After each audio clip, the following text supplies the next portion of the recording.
Ya. Hoy día quiero hablar algo muy sencillo, ¿me explico? Porque a veces queremos predicaciones que motiven nuestra mente y no que nos lleven a actos, ¿no es cierto? Cuando uno corrige a un hijo le dice,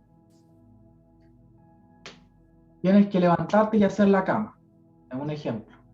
Es una instrucción muy simple que le va a servir para mucho a futuro, ¿no es cierto? Eh, pero implica como ya tomar un posicionamiento frente al día. Es como, hago la cama. Cuando hay mucha gente que se queda en pijama, cocina en pijama y no toma una actitud frente al día, ¿no es cierto? Y eso genera un efecto psicológico. Mucha gente lo hace, no digo que sea gente que no es aseada ni nada, no estoy criticando, pero digo que siempre cuando uno se levanta es bueno tomar una actitud frente al día, hablarle a tu día, con palabras y con hechos. Entonces nosotros tenemos que ahora viene un amanecer y un cambio a la iglesia y uno tiene que tomar una actitud frente a ese cambio. No puede estar en pijama, porque uno ya tiene que hablar y decir, llegó el día de tomar acción y de caminar. Entonces, ante eso, si la iglesia está viviendo un tiempo, digámoslo así, de sequía espiritual y viene un tiempo de despertar espiritual, quiere decir que vamos a pasar de la noche al día, ¿no es cierto? Va a haber un cambio en la iglesia. Sabemos que va a haber un cambio en la iglesia. Si usted dice la iglesia de Cristo a nivel mundial está en escasez espiritual, en falta de poder, y viene un cambio a que la iglesia va a estar en abundancia y en poder, quiere decir que tiene que haber una transición en mi vida, un cambio de actitud. Es decir, está saliendo el sol, viene un nuevo día que voy, me levanto, me baño, me cambio ropa, hago la cama y comienzo a afrontar el día. Pero cuando uno, por ejemplo, está en vacaciones, uno puede descansar y a mí me pasa, yo cuando estoy en vacaciones, uno está en short y llega el amanecer y uno sigue en esos shorts en el día o anda relajado y toma una actitud de relajo.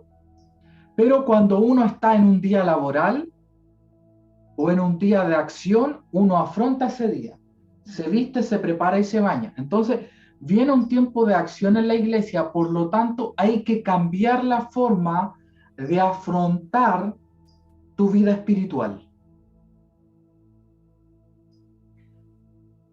No es nunca el propósito de Dios llenar iglesias con gente que se siente a escuchar predicaciones por 20 años y después ir a su casa intentando tener una vida mejor que ayer. Nunca en la Biblia usted se va a encontrar con eso. Usted se va a encontrar en la Biblia con discípulos, se va a encontrar en la Biblia con discípulos que se empoderan en la voluntad del Padre. Entonces, vamos a ver cómo comienza el discipulado en la Biblia. Vamos a ir al libro de Mateo. Vamos a ir al libro de Mateo. ¿Sí? Libro de Mateo 10, búsquelo.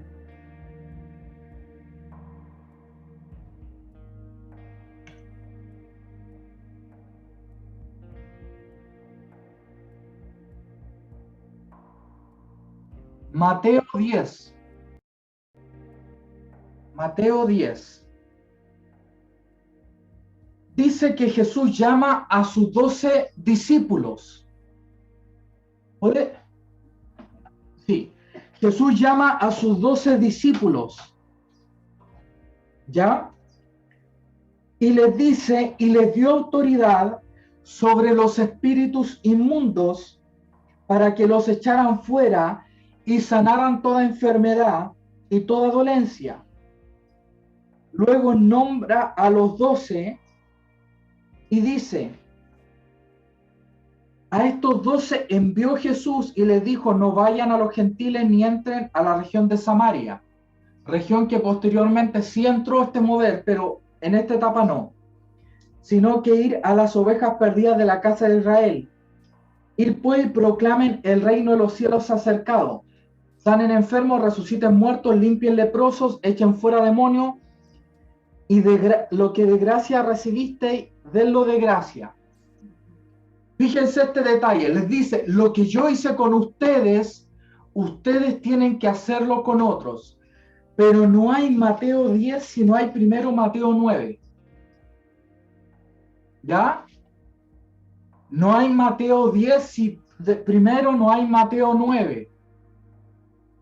¿Correcto? Si no hay Mateo 9. ¿Y qué dice en Mateo 9? Mateo 9:32. Bueno, primero en Mateo 9:1, él sana a un paralítico. Él resucita a la hija de Jairo. Él sana a la mujer con flujo de sangre. Él sana a los ciegos y él le saca un demonio a un mudo. Fíjense que en Mateo 9 solo hay milagros, no hay enseñanza. Y cuando él termina Mateo 9, dice, Jesús recorría todas las ciudades y aldeas enseñando en las sinagogas de ellos. ¿Qué hacía? Proclamaba el reino de Dios, sanaba toda enfermedad y toda dolencia. Y viendo a las multitudes, se le enternecían las entrañas por ellas, porque estaban agotadas y abatidas, como ovejas que no tienen pastor. Entonces dijo a sus discípulos, la mies es mucha, los obreros pocos, rueguen al Señor de la mies para que envíe obreros a su mies.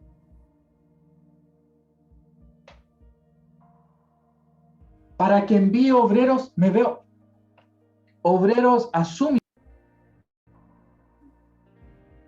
Todo está súper bien.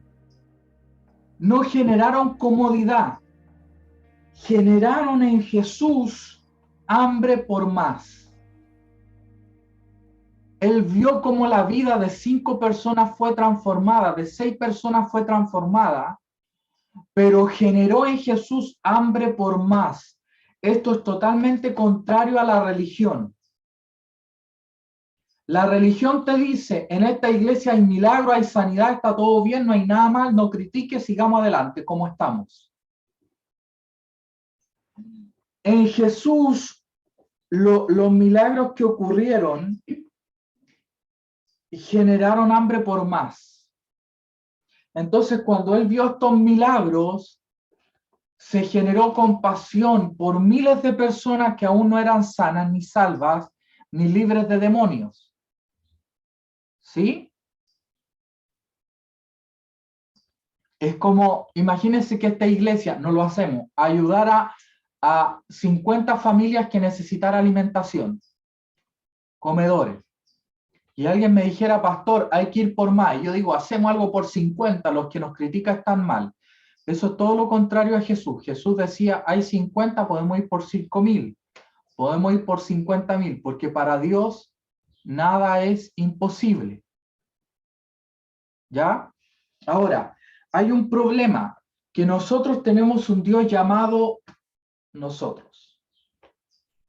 Entonces, ese Dios llamado nosotros le quita el poder de lo imposible a Dios, porque nosotros decimos, no, yo aquí no más, esta es mi posición, no, yo soy débil, yo no puedo.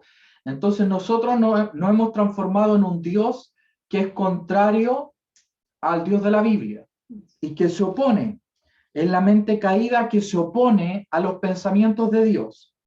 Entonces nuestra mente y nuestra mentalidad humana se vuelve un enemigo de Dios. ¿Sabía usted que un enemigo de Dios es nuestra mentalidad humana?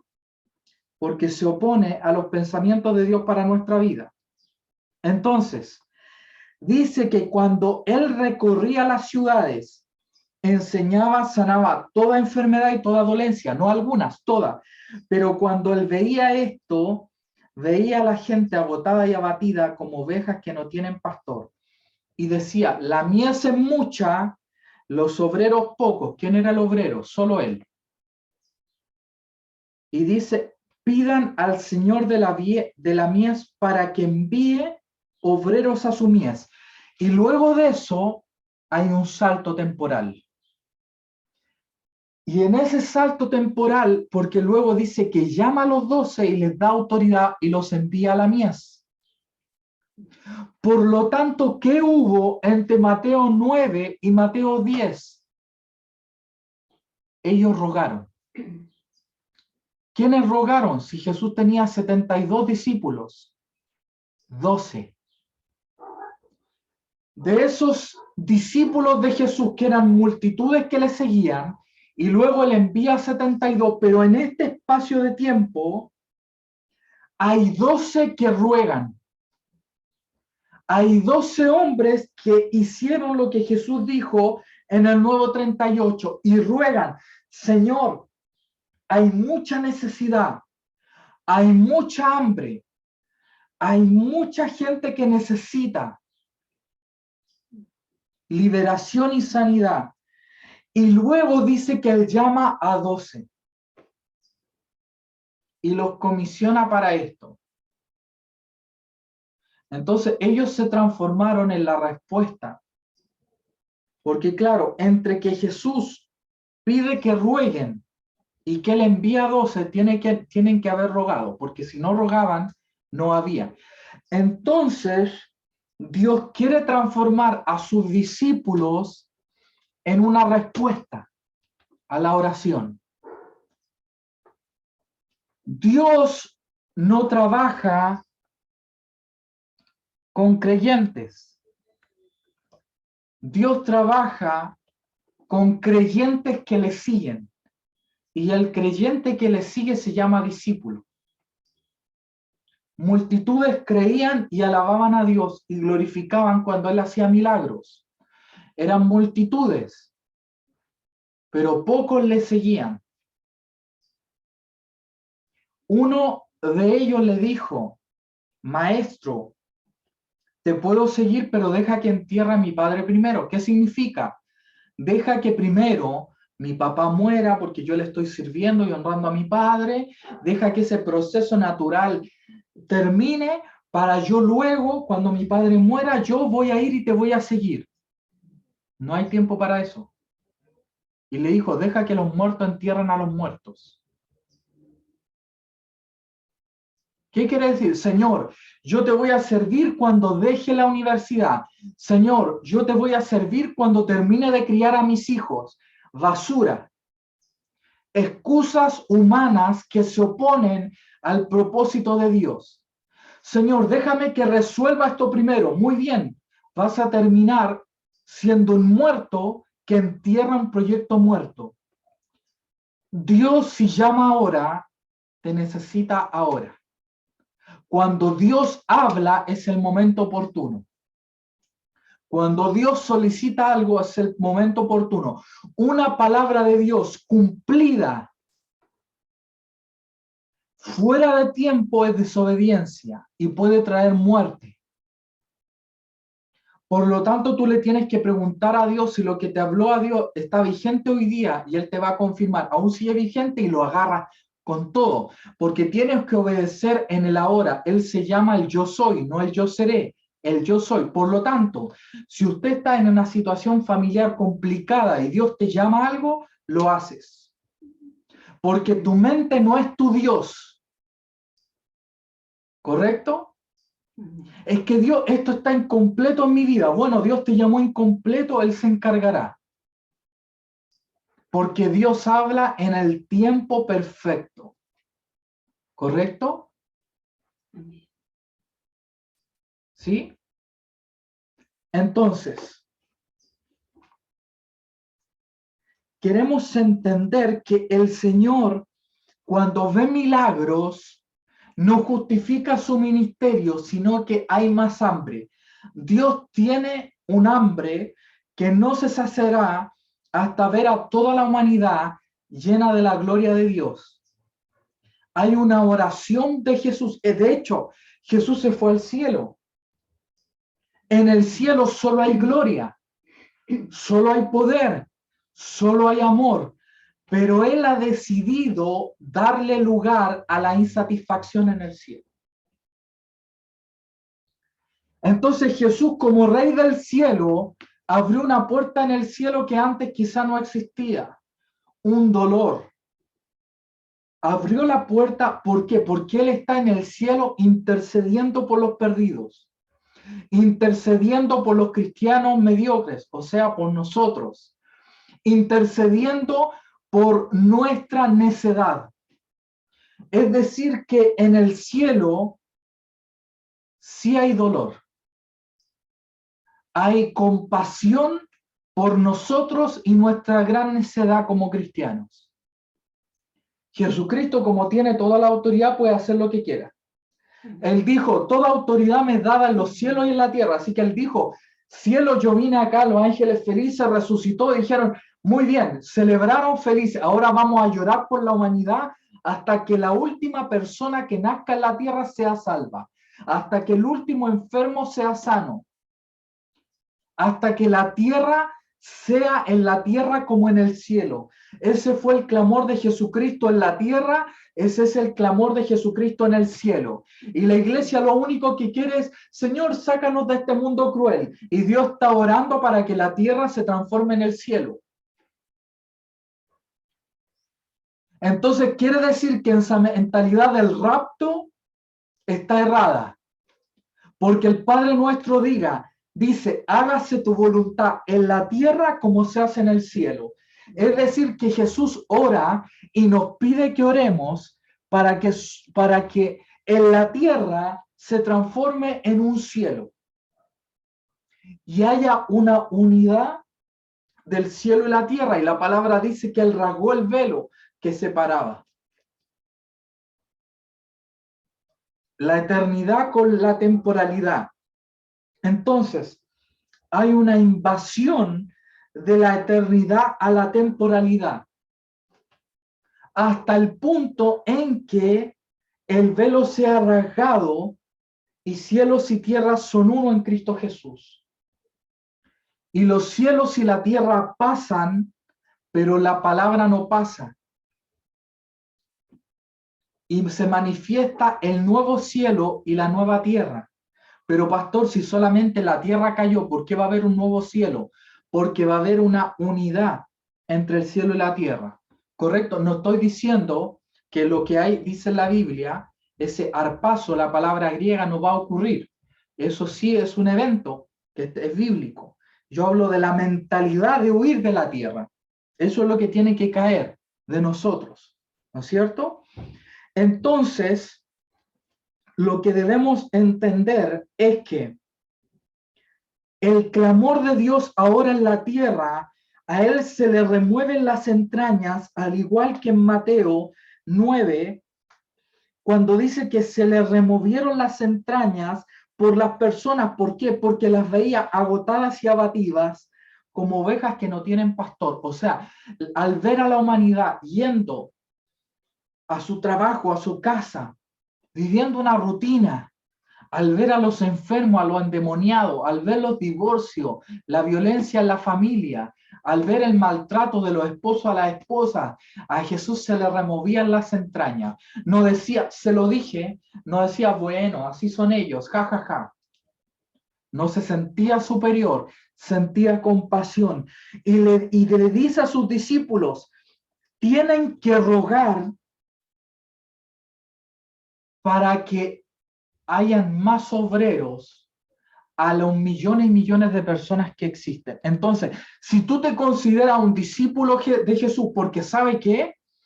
Un creyente no sigue a Jesús. Un creyente cree en Jesús, pero vuelve a su casa. El discípulo le sigue. Señor, tú vas a hacer un avivamiento, yo voy a ser un hombre de avivamiento. Señor, tú quieres evangelizar, yo voy a evangelizar. Señor, tú quieres profetizarle a la gente, yo voy a profetizar. En cambio, el creyente dice, yo me voy a ir al cielo, pero yo no sirvo para eso porque yo no estoy a ese nivel. Eso es el nivel más miserable que hay en la tierra. y que Dios vomita de su boca al tibio espiritual, al que ve su debilidad y dice, yo no sirvo para esto. En cambio, un discípulo dice, yo soy débil y yo no puedo esto, pero ruego a ti porque en tu poder infinito tú me vas a transformar en aquel hombre que lo va a lograr. Entonces, el creyente se excusa, pero el discípulo ruega. ¿Cuántos tienen errores que no pueden cambiar en sus vidas? Levante su manito. El creyente se va a excusar. Bueno, yo voy a diezmar, ese va a ser mi aporte al reino, voy a ir, si el pastor me pide limpiar el baño, limpio el baño, pero echar fuera demonios, sanar enfermos, andar por lugares, en poder, no, yo no puedo eso porque hay cosas mal en mí. El discípulo por su parte dice, hay cosas mal en mí, pero voy a rogar al Señor para que me transforme en un obrero que va a la mies. Entonces, la diferencia entre un creyente y un discípulo es que la historia de los hechos no habla de creyentes, habla de discípulos que creyeron y que fueron evangelistas, diáconos, apóstoles, profetas. Por lo tanto, estamos en la época de Jesucristo hablándonos para ir a la época. Y llegó un punto que Jesús le dice a sus discípulos, ¿se quieren ir ustedes también? Los discípulos creían en él. Vieron los milagros, no iban a dejar de creer, pero le dijeron, ¿saben qué? Si quieren, váyanse ustedes también. ¿Correcto? Entonces, la llave es ser un discípulo. Usted si va a la iglesia, se sienta, escucha un sermón y da una ofrenda y siente que por eso aporta al reino, usted no entiende al Dios de la Biblia. Y muchos pastores predican ese conformismo porque al ver que ese hermano da un diezmo de 100 o 200 dólares, dicen, bueno, nos sirve. Y como sirve que siga ahí, buenos hermanos, nunca se ha atrevido a orar por nada, nunca ha ayunado, nunca ha buscado a Dios, pero sirve, no le digamos nada, total aporta 100, 200 dólares. Hermano, tú eres la respuesta para el clamor de Jesús por los perdidos, por los necesitados. Entonces tú por medio del rogar te transformas en una respuesta y Dios te dice, ¿sabes qué? No estoy contento con que el 15% de los evangélicos, de la gente en Chile sea evangélica. Yo estoy llorando. Se remueven mis entrañas por ver a un pueblo perdido, por ver a cristianos llenos de crisis de pánico, llenos de depresión, llenos de enfermedades, llenos de orgullo, llenos de pelea, llenos de no sé qué hacer con mi vida. Ovejas sin pastor. Y el Señor le dice a sus discípulos, tienen que rogar para que haya un cambio. Hermano, yo le soy sincero, si usted quiere ir a la banca y sentarse en la banca de una iglesia y no quiere verse nunca desafiado ni confrontado con una verdad, le recomiendo, va a perder tiempo en esta iglesia. Porque tenemos que avanzar hasta que mi misión es esta, que la última persona en sol de justicia se transforme en un guerrero para el ejército de Jesucristo. Ese es el llamado del Señor. Y si somos 20, más vale ser 20 que 200. Donde el 80 o 70 o la mitad o el 30% calienta una banca y su único aporte es dar una ofrenda. ¿Me explico? Entonces, nos levantamos como discípulos y cómo nos transformamos en gente con debilidad a transformarnos en gente que se transforma en la respuesta para otros. ¿Cómo yo, que tengo una necesidad en mi alma, me voy a transformar en la respuesta para la necesidad del alma de otros? Rogando. Es decir, Jesús se le mueven las entrañas y yo ruego. O sea, Jesús siente algo y yo me transformo en la expresión de ese sentir de él. Es como, Jesús tiene pena, yo lloro. Jesús tiene alegría, yo río. Jesús quiere manifestar alegría, yo danzo. Entonces, yo me transformo ¿en qué? En el cuerpo de Cristo. ¿Entendió ahora lo que es ser el cuerpo de Cristo? ¿Qué hace cuando uno tiene frío? El cuerpo tirita. Cuando uno tiene calor, el cuerpo suda. Cuando uno está alegre, está expresivo.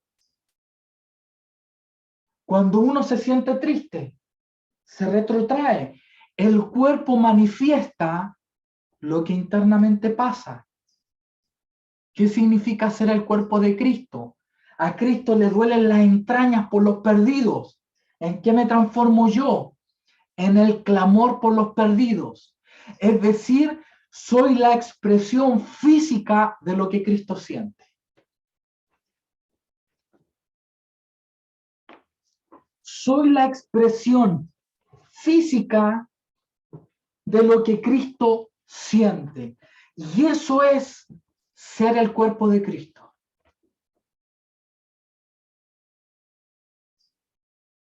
Cristo ve gente sin dirección y yo profetizo. Y por medio de la profecía les doy dirección. Es decir, ellos le dijo el Señor a los discípulos, los llama, le dice, muchachos, hay mucha mies, hay pocos obreros. Rueguen al Señor por obreros. Y luego los llama y les da autoridad. ¿Qué hicieron en el intertanto? Rogaron. Los discípulos fueron y rogaron.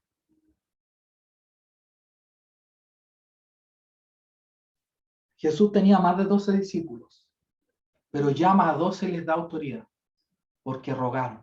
La pregunta es, ¿cuándo es la última vez que usted rogó por lo que Jesús sentía? ¿Cuándo fue la última vez que usted rogó por algo que Jesús sentía? Entonces, al final, ¿cuál es el propósito de mi vida? Ser el cuerpo de Cristo. O si no, te vas a transformar en un cuerpo de muerte. ¿Qué es un cuerpo de muerte? Voy a trabajar para tener más dinero, para ser exitoso, para tener mujeres, para tener sexo, para tener placer, para tener un yate, para ser famoso, para que nadie me pisotee, para ser grande, para proteger a mi familia. Todo eso termina en muerte. Nada de este mundo está protegido, ninguna familia lejos de... Nadie está protegido. Hay gente recta, buenísima, que viene un asaltante y les mata el hijo. Y los hijos del asaltante han sobrevivido a 10 balaceras. Y los hijos de los justos perseguidos. Todo en esta vida se desmorona. Todo en esta vida se desmorona. Hay dos batallas. La batalla, batallar por la muerte o batallar por Cristo. Y el propósito de tu vida es ser parte de la batalla por Cristo. Ser tibio es lo peor. Ser un cristiano que vuelve a la casa es lo peor. Hermano, usted no tiene opción. Pastor, yo soy carnal. Ya hay dos opciones. O usted deja que esa carnalidad te haga un cristiano mediocre y se coma tu propósito, o tú usas esa carnalidad para clamar, rogar y volverte en la respuesta para otros. Entonces, no importa lo que usted viva, los pensamientos más, quizás los peores pensamientos, en tu espíritu está la respuesta para muchas personas. Entonces, ¿cómo te transformas? Rogando. Hermano, ruegue. Señor, te pido por... Rogar es rogar, es ser una manifestación. Solo puede rogar a alguien que internamente está sacudido. ¿No es cierto? ¿Quién ruega? Un padre que se le está muriendo un hijo en el hospital. Yo nunca he visto a alguien que tenga un familiar a punto de morir que ore como oramos nosotros en la iglesia. Ahí. ¿Por qué? Porque internamente algo ocurre que se expresa. Pastor, entonces tengo que yo sentir algo. No, Jesucristo lo está sintiendo. Ruega. Él está sintiendo sus entrañas moverse. Él se está internamente sacudiendo el alma. El alma de Jesús en este instante está siendo sacudida por el dolor por las naciones, por el dolor por los perdidos, por el dolor por los enfermos. El alma de Jesús está siendo sacudido. Y el Señor te dice, tienes que empezar a rogar para yo enviar obreros a esa gente que necesita. Y si tú ruegas, te vas a transformar en la respuesta. Y como dice, dar de gracia lo que de gracia recibiste. Entonces, iglesia, es tiempo. Jesús no le... ¿Cómo se libera un endemoniado? ¿Le enseñó Jesús en algún lugar a liberar endemoniados a los discípulos? Nunca. ¿Qué les daba? Autoridad, no un método.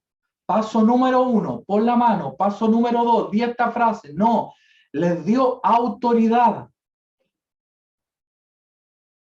¿Qué hace la autoridad de un padre cuando un padre tiene autoridad frente a un hijo? Hijito, vaya a la mesa y coma. Ya papá, y va.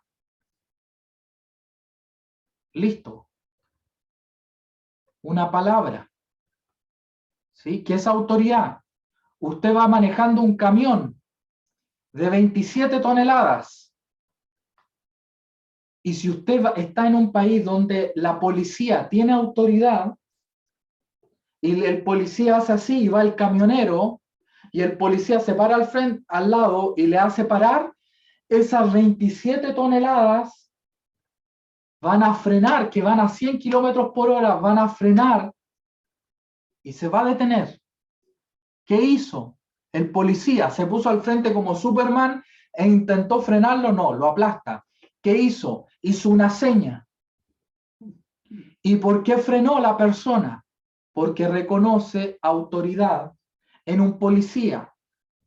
No entiende por qué lo hizo parar. Llevo las luces bien, no voy a exceso de velocidad, pero bueno, le respondo al policía.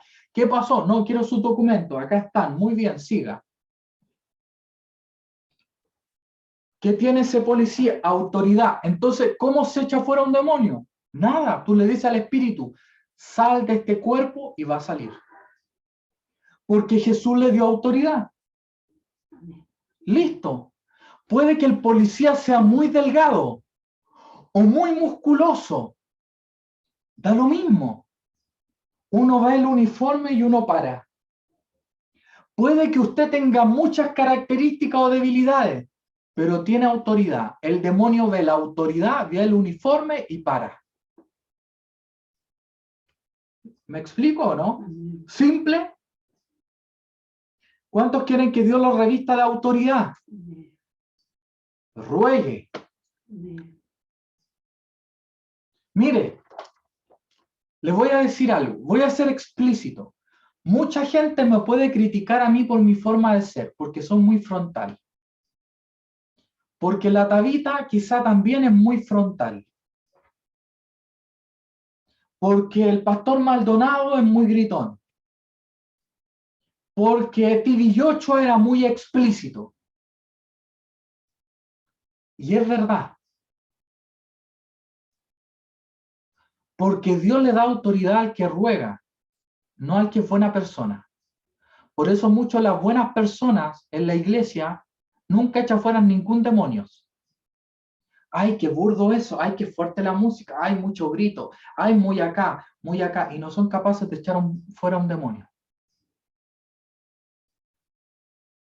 Y dicen, ¿por qué la iglesia es tan así? Porque quizá usted que es amable debería rogar y tener autoridad, entonces usted tendría autoridad y sería amable y sería un ejemplo para los que no son amables y tienen autoridad. Y la iglesia se volvería amable y con autoridad. Pero a veces sabe que la gente que es amable no tiene compasión. Yo me he dado cuenta de eso. gente ubicada, que se sienta en una mesa y nadie puede decir nada de ellos, no tiene compasión por los perdidos, por los enfermos. Van a la iglesia, se sientan, y a veces la gente más desubicada o que socialmente no cae bien es la que primero va. Muchas veces los imprudentes, como Pedro,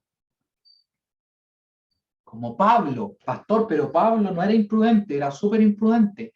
Pedro y Pablo, los dos más grandes líderes de la iglesia, públicamente en Antioquía discutieron de grito a grito y todos los hermanos ahí.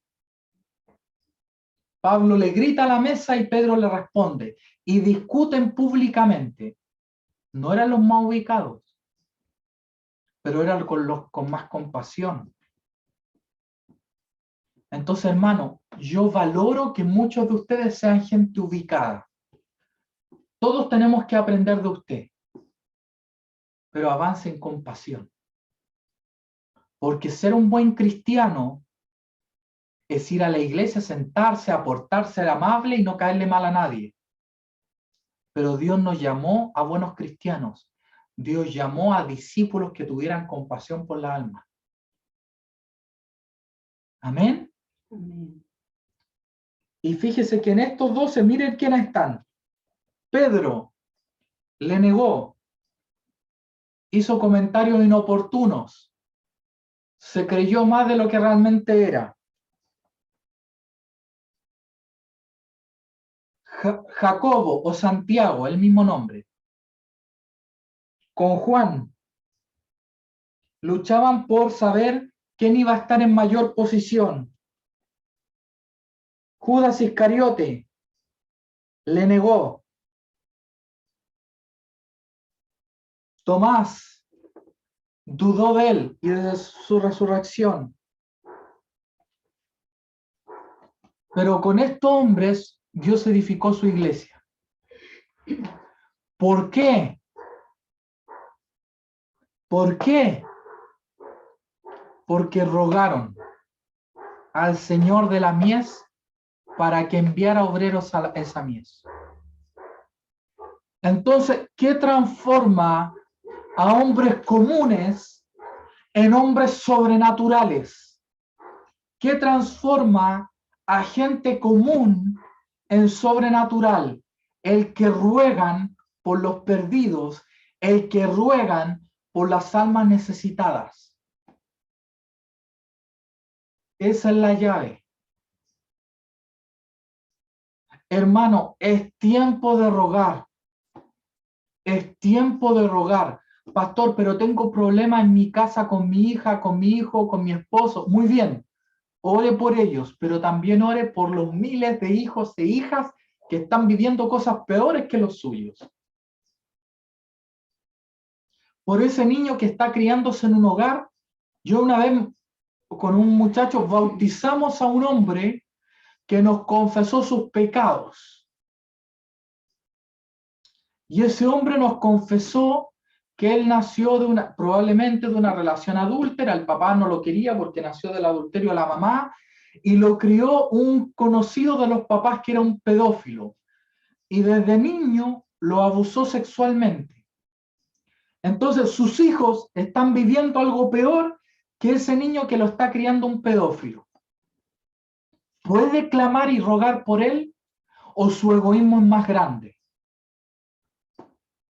Entonces de pronto Jesús ruega por esa gente y por esa necesidad y nosotros como su cuerpo rogamos por él. Como resultado se nos da autoridad para liberar a las personas que vivieron estos abusos o que abusan de otros.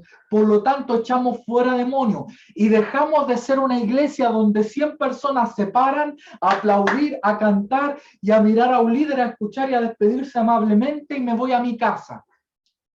A tratar de ser mejor persona y creer que esa mentira es ser iglesia.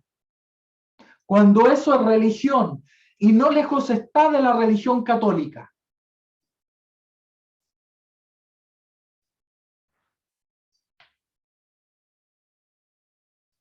No es que pierda por goleada en la idolatría, no pierde 12-0, pero pierde 5-0. igual le ganan, igual lo golean. Entonces usted se transforma en el clamor de Jesús. ¿Y cuándo fue la última vez que usted le dijo, Jesús, yo quiero sentir lo que tú sientes? Pregunta, ¿quién rogó por obreros para la mies? Solo alguien que sentía lo mismo que Jesús estaba sintiendo. Por lo tanto, se le dio autoridad para echar fuera demonios a gente que tenía sus entrañas en sintonía con las entrañas de Cristo.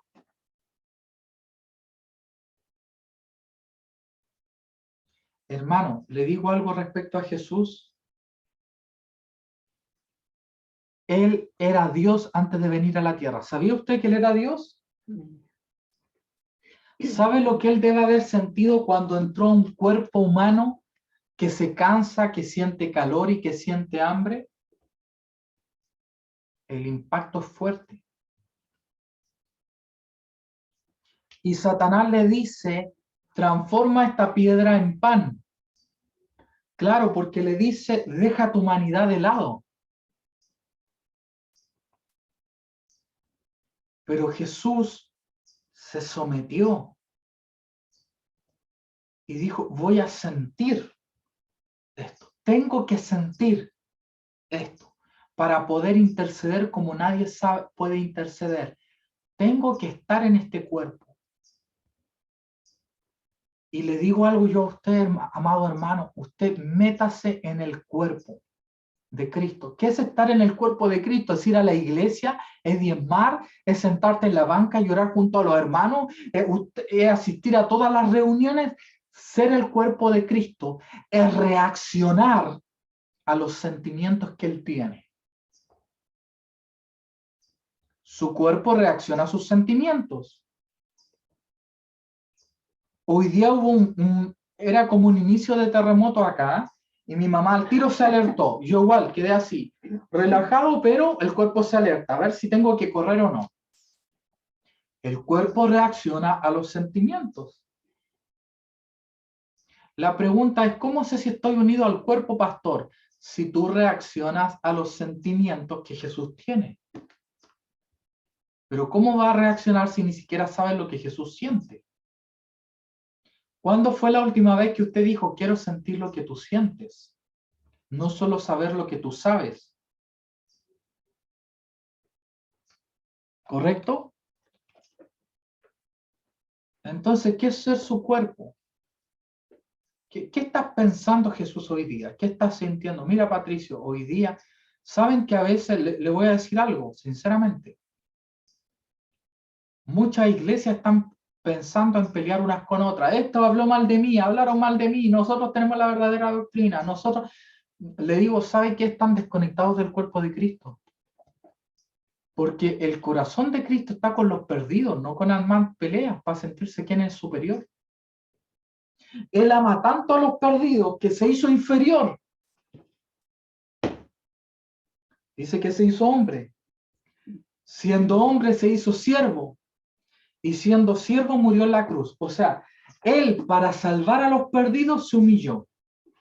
La pregunta es, ¿qué va a hacer usted para salvar a los perdidos? ¿Qué es ser parte del cuerpo de Cristo? Por favor, dígamelo. Es pertenecer a una iglesia con cobertura apostólica. Ser parte del cuerpo de Cristo es estar conectado a Cristo. Y comienzas a sentir lo que Él siente, a oír lo que Él oye. Y te transforma en la respuesta para otros. Entonces la pregunta es, de ustedes que son creyentes, ¿cuántos son discípulos? Y de ustedes que son discípulos, ¿cuántos van a rogar por lo que Él está rogando? ¿Qué está orando Dios hoy? Cuando te conectes a lo que Dios ora hoy, vas a vivir la verdadera vida. Fuera de Cristo no hay vida. Es decir, sentir algo distinto a lo que Cristo siente no tiene sentido. No tiene sentido alguno. ¿Correcto? Entonces, el discípulo, antes de ser enviado, por lo tanto, antes de ser una iglesia apostólica, o para ser una iglesia apostólica, tenemos que sentir lo que él siente. El poder no nos transformará en apostólicos, nos transformará el rogar por lo que Jesucristo ruega. Eso te transforma en apostólico, porque dice que él te va a dar autoridad. ¿Y qué les dice luego? Muchachos, muy bien, yo los voy a enviar, pero les da una advertencia. Yo los voy a enviar, pero los van a perseguir. Si usted quiere pasar de ser un cristiano de la banca a ser un cristiano empoderado que va a liberar a otros, pero que primero fue libre, porque si usted no es libre primero, tiene que dar de gracia lo que de gracia recibió. Si usted va a ir a otros, el sistema te va a odiar. Si a Jesucristo lo odiaron, mira, Jesús tenía la actitud perfecta y aún así pastoreaba a poca gente. Jesús le caía mal a mucha gente. Imagínense yo le voy a caer más mal a mucha gente porque yo no soy como Cristo, en perfecta unidad. Dice, los van a rechazar. Entonces, una iglesia que se sienta en la banca y que tenga un lugar, los pastores te van a amar. La comunidad pastoral no va a tener problemas. El mundo no se va a meter contigo. Los medios de comunicación no se van a meter contigo. Los vecinos, la familia no se va a meter contigo. Si eres un cristiano de banca. Pero cuando decidas comenzar a caminar en el clamor que Jesucristo y te transforma en el cuerpo de Cristo, te va a odiar el sistema religioso, te va a odiar los medios, te van a odiar la familia, se te va a volver en contra, conocidos te van a decir, te volviste loco. Eso dice Mateo 10. Lea Mateo 10 completo. Tarea para la casa. Lea Mateo 10. Amado, hoy día vamos a tomar la Santa Cena.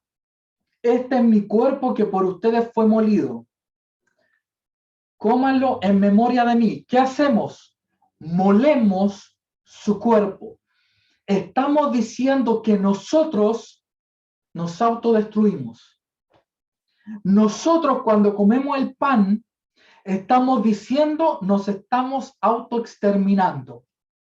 Yo soy el cuerpo de Cristo, estoy completo, me voy a moler por causa de él. Yo voy a ser molido por causa de él. Mis sueños van a ser molidos por causa de él. Mi futuro va a ser molido por causa de él. Yo me extingo por causa de él. Yo muero a mi reputación por causa de él. Yo muero a que el pastor de la otra esquina me tenga buena por causa de él. Porque yo quiero hacer su voluntad. ¿Qué hago ahora con mis enemigos? La palabra, ¿sabe lo que usted dice la palabra que hay que hacer para sentir la paternidad de Dios? Dice que hay que amar a vuestros enemigos para que seáis como vuestro Padre que está en el cielo, para que seáis hijos de vuestro Padre que está en el cielo. Es decir, que la paternidad de Dios, pastor, ¿cómo puedo tener más de la paternidad de Dios? Amando a tus enemigos. Si tú oras y oras por tus enemigos, tú vas a ser la persona que va a caminar en autoridad. ¿Por qué hay tanto cristiano que no vive la paternidad de Dios? Me siento solo, me siento abandonado, pero si Dios está en todo lugar, ¿por qué te sientes solo? Porque no oras por tus enemigos. Vivimos una falsa paternidad de Dios por no amar a nuestros enemigos. Entonces, si tú quieres caminar en la paternidad de Dios, Dios va a permitir que existan a tu alrededor enemigos. Diga enemigos. No es que Dios los va a enviar porque Dios no da nada malo. Él te está protegiendo de 1000 enemigos, Él va a decir, y está como una barrera, no permitiendo que esos enemigos vayan a tu vida. Él dice, voy a permitir que dos pasen, para que Él ore por esos enemigos y sea como yo, que yo amo a mis enemigos. Les voy a dar la oportunidad de ser como yo. Hay otra paternidad que la da el diablo, y el diablo odia a sus enemigos. Entonces usted puede elegir qué paternidad quiere. Si usted quiere odiar a sus enemigos, usted va para el equipo del diablo. Si usted quiere amar a sus enemigos, usted va al equipo de Dios. Dos caminos. Por eso cuando venían unos hombres, le decía a Jesús, ustedes son hijos del diablo, porque los pensamientos del diablo tienen. Wow, es decir, ellos odiaban a sus enemigos. ¿Cuál es la llave? Que a esa gente que te va a criticar en este caminar apostólico, la vas a amar, vas a orar por ellos. Y no solo vas a tener un caminar apostólico, vas a tener la paternidad de Dios, porque puedes caminar en milagros, en señales, sin la paternidad de Dios, usted está fuera. Va a terminar siendo un nunca te conocí. Hiciste milagro, echaste fuera demonio, nunca te conocí. Ordenemos la información. Vamos a ordenar esto en 5 pasos. 1. Jesús sana enfermos, pero dice que necesita obreros para que hagan esta obra. Porque ve a las multitudes de humanos sin propósito, sin destino. Entonces Jesús llama no a los creyentes, no a la multitud, llama a los que no se escucha, llama a los más fuertes. Usted habla fuerte. Y los sábados habla más fuerte. Mi mamá es una mujer de gran carácter. Todos dicen que tiene a tu mamita. Tiene mucho carácter. Diga fuerte nomás. Entonces, discípulos. ¿Cuál es la diferencia entre un creyente y un discípulo? Es que el discípulo es un creyente que dijo, yo renuncio a todo y yo voy hasta la última con Cristo.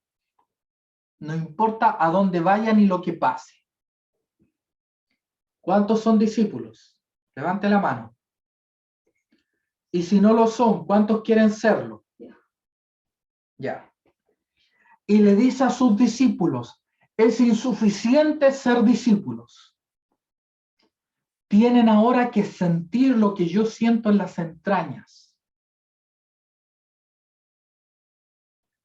Y tienen que reaccionar a lo que mi cuerpo siente.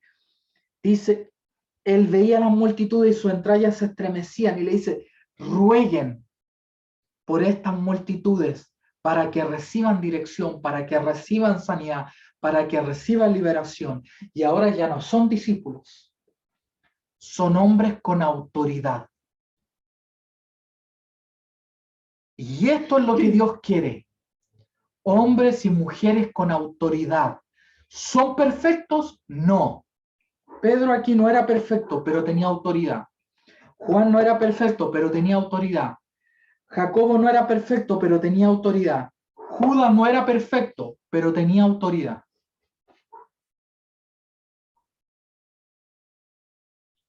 Entonces te transforma en alguien con autoridad. Amén.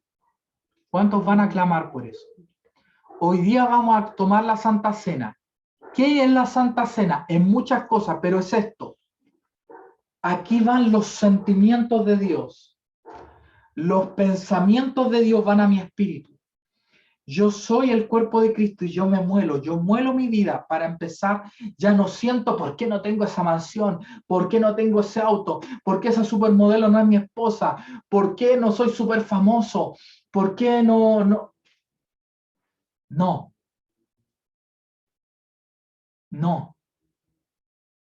Ahora ruego por lo que Dios ruega. Entonces, cuando tome esta Santa Cena, los sentimientos de Dios se van a meter en usted. Ya la ira de discutir por tontera en su casa no le van a hacer, porque ahora los sentimientos de Dios van a estar en ti. Las emociones de Dios van a estar en ti. un pastor que discute con otro porque la iglesia, porque se lleva una oveja, él no tiene los sentimientos de Dios dentro.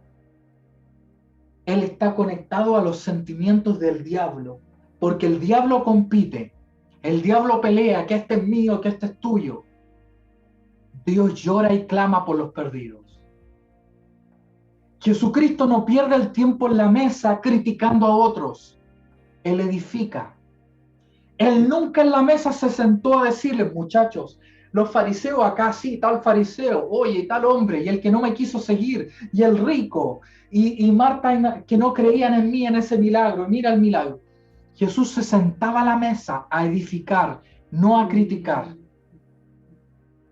Cuando tomas la Santa Cena, los pensamientos, las emociones, los sentimientos de Dios te poseen y ya no estás discutiendo para tu propio placer, para tu propia complacencia, sino para algo que le complazca a Él. Te vuelves un cuerpo con Él. ¿Qué es ser un cuerpo? Ir a una iglesia denominacional reconocida por un pastor que es respetado en la ciudad. Ser el cuerpo es reaccionar a lo que Él siente. Que cuando Él llora, tú lloras. Que cuando Él ríe, tú ríes. Que cuando Él quiere este presidente para una nación, tú quieres el mismo presidente y no el que el diablo quiere. Entonces tú comienzas a pensar, a sentir, a vibrar con lo que Dios vibra. Y Dios te posee. Y eres un espíritu con Él. Y eres un cuerpo con Él. Y eres un alma con Él. Amén.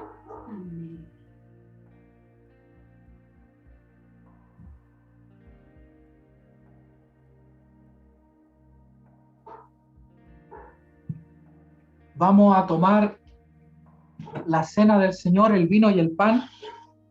Mi mamá me sirvió en un vasito chiquitito y yo le dije, mamá, un buen vaso. Como en la Biblia. Tome ahí y tome el pan. Y dígale, Señor, yo me conecto a ti en mi espíritu, en mi cuerpo, en mi alma. Y Señor, mi cuerpo va a reaccionar. Si Dios quiere que abraces a tus hijos, los vas a abrazar. Porque estás conectado a Dios. Cuando Dios quiere que vayas a predicarle a un perdido, vas a predicar. Porque estás conectado a Dios. Es que el temor no me deja predicar, pero no importa, Dios es más grande en mí. Sus emociones me poseen, sus sentimientos me poseen. Cuando Dios quiere que abrace a tu esposa, la va a abrazar, porque los sentimientos de Dios poseen. Cuando Dios va a perdonar a alguien, tú lo vas a perdonar, porque los sentimientos de Dios te poseen. Cuando Dios quiere que tome una decisión, la vas a tomar, porque Dios te posee. Y estás unido a Él, en tu espíritu. Entonces,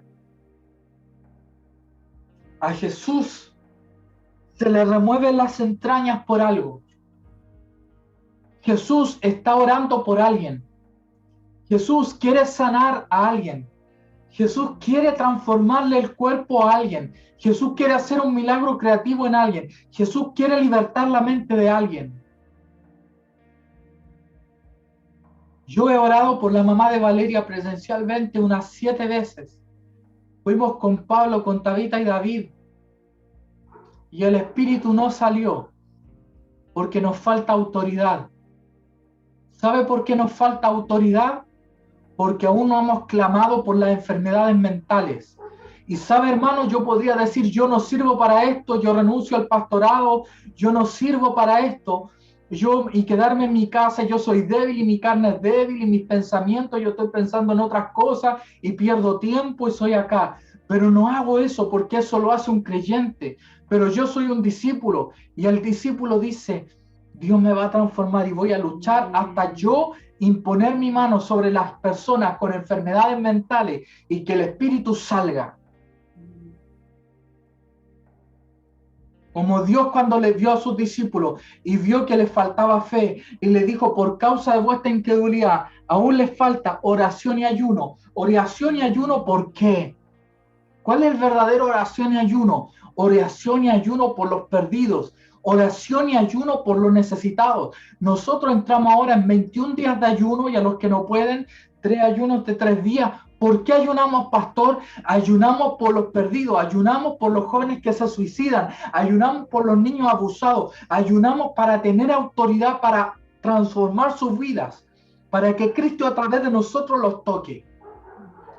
Pero pastor, sí, podría bajar Jesús físicamente y sanar a todos los enfermos de la tierra, pero Él quiere usar a sus discípulos.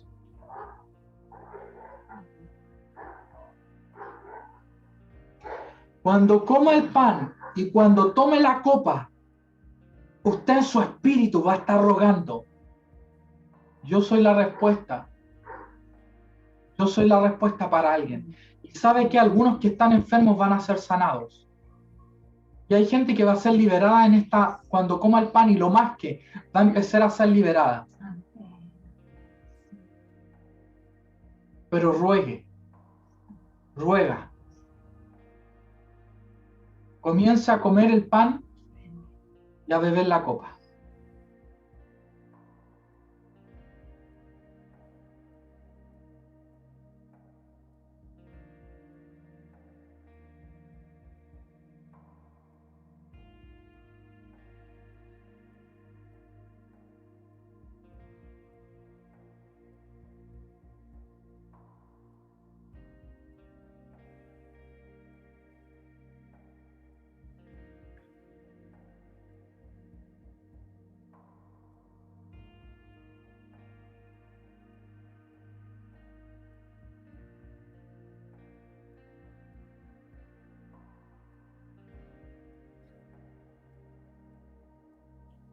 Piense en el Espíritu, piense.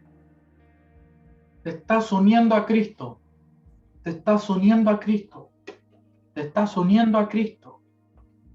Dice que cuando comieres este pan y bebieres esta copa, la muerte del Señor anuncian hasta que Él vuelva. Dice, haced esto en memoria de mí. Cuando te acuerdas de Jesús, ves al libertador, ves al sanador, ves al que echaba fuera demonios, ves al hombre lleno de compasión y te transformas cuando haces memoria en esa compasión en Él.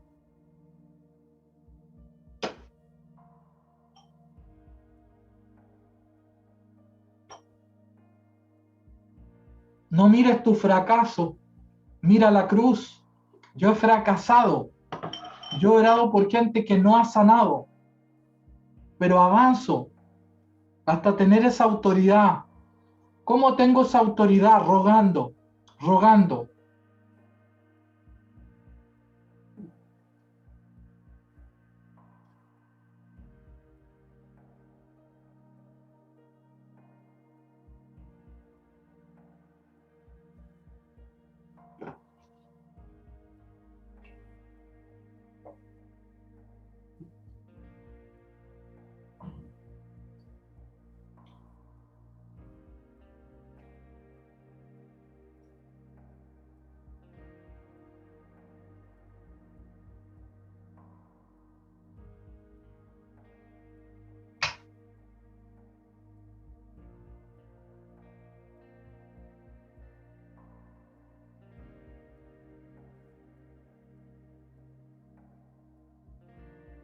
¿Está rogando? ¿Está rogando?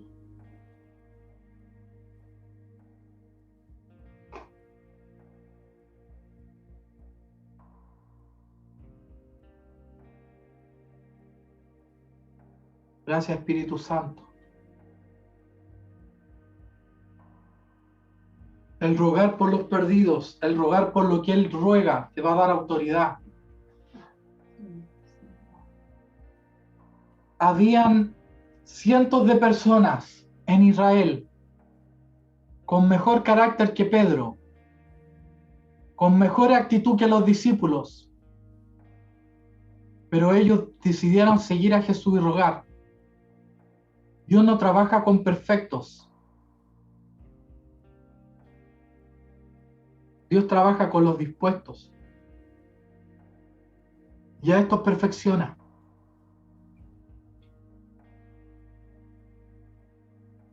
Por medio del amor a sus enemigos.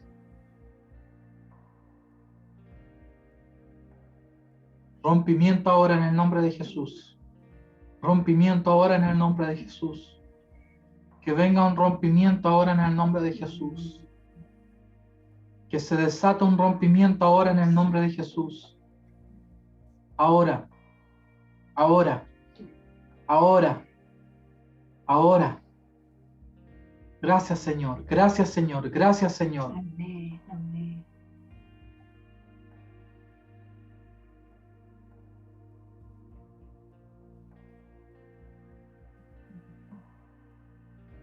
La gloria del Señor en tu espíritu ahora.